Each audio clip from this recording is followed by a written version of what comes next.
2016 के वक्त में सोमालियन एयरलाइंस के अंदर एक सुसाइड बॉम्बर घुसता है जिसके लैपटॉप के अंदर एक्सप्लोसिव मौजूद होते हैं और ये किसी तरीके से प्लेन में एंटर कर जाता है अपने लैपटॉप के साथ में। और प्लेन के टेक ऑफ होने के 20 मिनट बाद प्लेन में एक एक्सप्लोजन होता है, वो भी एक अच्छे खासे एल्टीट्यूड पर पहुंचने के बाद में, जिसके बाद में इसकी विंडो की साइड पर एक होल हो जाता है जिसमें से ये बाहर चला जाता है प्लेन। क्योंकि अगर आपको मालूम हो प्लेन 30,000 फीट से ऊंचे एल्टीट्यूड पर पहुंच जाता है तो वहाँ पर एटमॉस्फेरिक प्रेशर काफ़ी ज़्यादा लो होता है, लेकिन प्लेन के कैबिन का प्रेशर हाई रहता है, जिसकी वजह से जो प्रेशर रिलीज होता है उसी में ये चला जाता है और प्लेन को फिर बाद में सक्सेसफुली लैंड करवा दिया जाता है। और उस हादसे में सिर्फ इसी की जान जाती है और सारे के सारे पैसेंजर सेफली लैंड करवा दिए जाते हैं। आपको मालूम है ये गन वगैरह कैसे बनाई गई थी? दरअसल पहले के वक्त में तोपें हुआ करती थी, अगर आपको मालूम हो तो 1288 के वक्त में सबसे पहली तोप बनाई गई थी चाइना के अंदर, जो कि कुछ इस तरीके की होती थी जिसके पीछे बारूद डाल दिया जाता था और एक गोला डाल दिया जाता था और उसके बाद में आग लगाते थे। जब वो एकदम से बारूद में आग लगती थी वो गोला एकदम से निकलता था तेजी से। तो वही सेम मैकेनिज्म इन्होंने गन के अंदर यूज किया और गन बनाई गई। लेकिन 4th सेंचुरी BCE के वक्त में भी बुलेट्स हुआ करती थी, हालांकि तब तक गन बनाई नहीं गई थी, लेकिन इसको चलाने का तरीका कुछ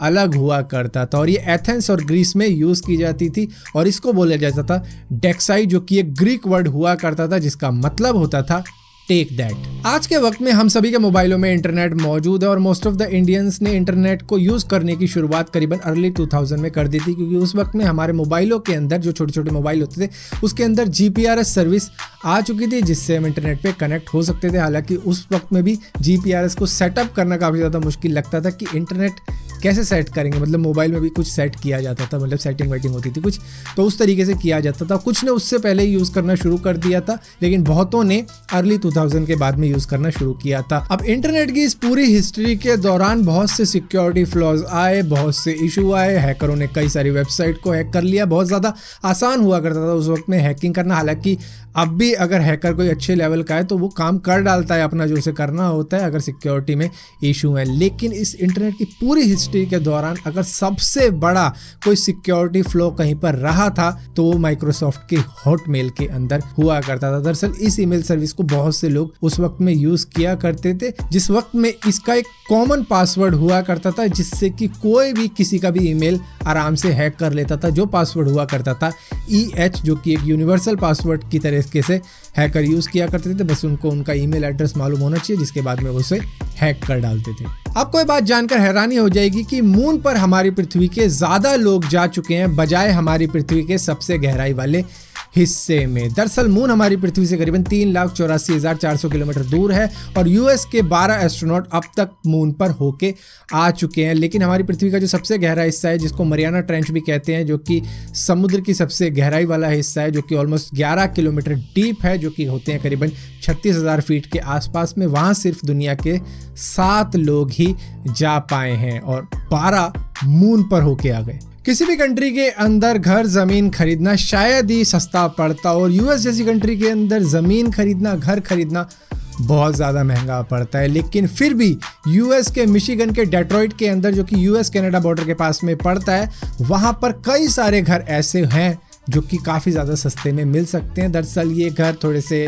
आग वाग में डैमेज हो चुके हैं, जैसे कि ये घर जो आप देख रहे हो, इसको खरीदने के बाद में डिमोलिश किया जाएगा, लेकिन ये पड़ेगा सिर्फ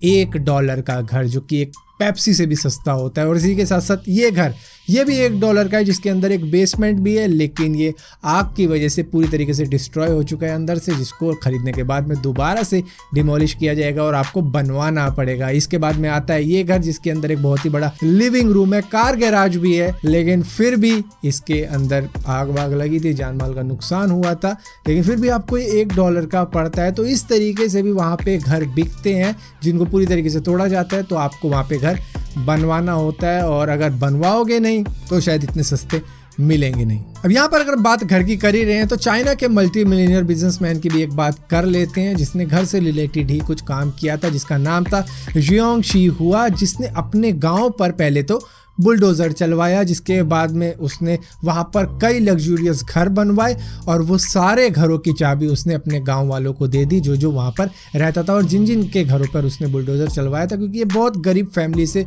हुआ करता था जिस गांव में रहा करता था, लेकिन किसी तरीके से मल्टी मिलियनेयर बना, जिसके बाद में इसने तय किया कि जहाँ मैं रहता था और जो गरीब लोग थे इसके आसपास में जिनको इसने अपने सामने देखा था और वो अब भी वैसे के वैसे थे, तो इसने उनके लिए घर बनवा दिए और उसकी चाबी उनको पकड़ा दी, वो भी फ्री में। आप में से बहुत लोगों को ये बात जानकर हैरानी हो जाएगी कि हम अपनी आंखें बंद करके जो कलर देखते हैं वो दरअसल ब्लैक नहीं होता है, वो होता है आइगेनग्राउंड, जो कि एक जर्मन वर्ड है जिसका मतलब होता है इंट्रिंसिक ग्रे। रोमानिया के अंदर एक विलेज है जहां पर एक चर्च है जहां पर लोग डाइवोर्स करवाने के लिए जाते हैं, लेकिन उस चर्च की एक शर्त होती है डाइवोर्स कराने से पहले कि 2 हफ्ते तक तुम्हें डाइवोर्स रिकंसिलिएशन रूम में रहना होगा, जहां पर एक बेड होता है, एक चेयर होती है, एक टेबल होती है, एक प्लेट होती है और एक स्पून होती है, और वो कमरा ज़्यादा बड़ा होता भी नहीं है, तो वहाँ पर उन्हें 2 हफ्ते तक रहना होता है। और 2 हफ्ते रहने के बाद में भी अगर उनको डाइवोर्स करवाना होता है तो उनका डाइवोर्स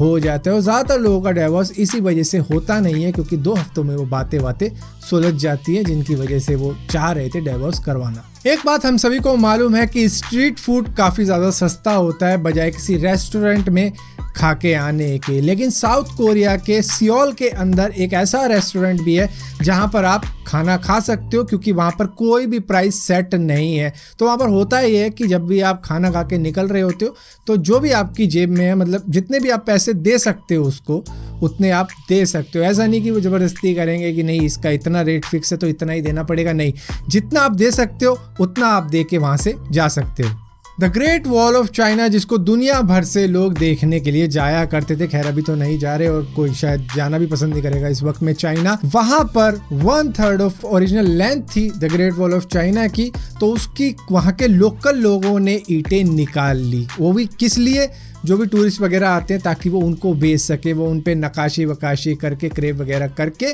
उन्हें बेच दिया करते थे कि ये है ग्रेट वॉल ऑफ चाइना की वॉल, तुम लेके जाओ मजे करो। तो इस तरीके की चीज़ें भी वहाँ पे होती है, मतलब कि चाइना खुद के नहीं है। सो फिलहाल के लिए अमेजिंग रैंडम फैक्ट्स की इस वीडियो में इतना ही था। अगर वीडियो आपको पसंद आती है तो इस वीडियो को लाइक जरूर करना, शेयर जरूर करना, और इसी तरीके की और भी वीडियो देखने के लिए इस चैनल को सब्सक्राइब जरूर करना, और सब्सक्राइब किया है तो बेल का आइकॉन जरूर दबाना, वरना आपको मालूम भी नहीं चलेगा मैंने कोई वीडियो डाली भी है।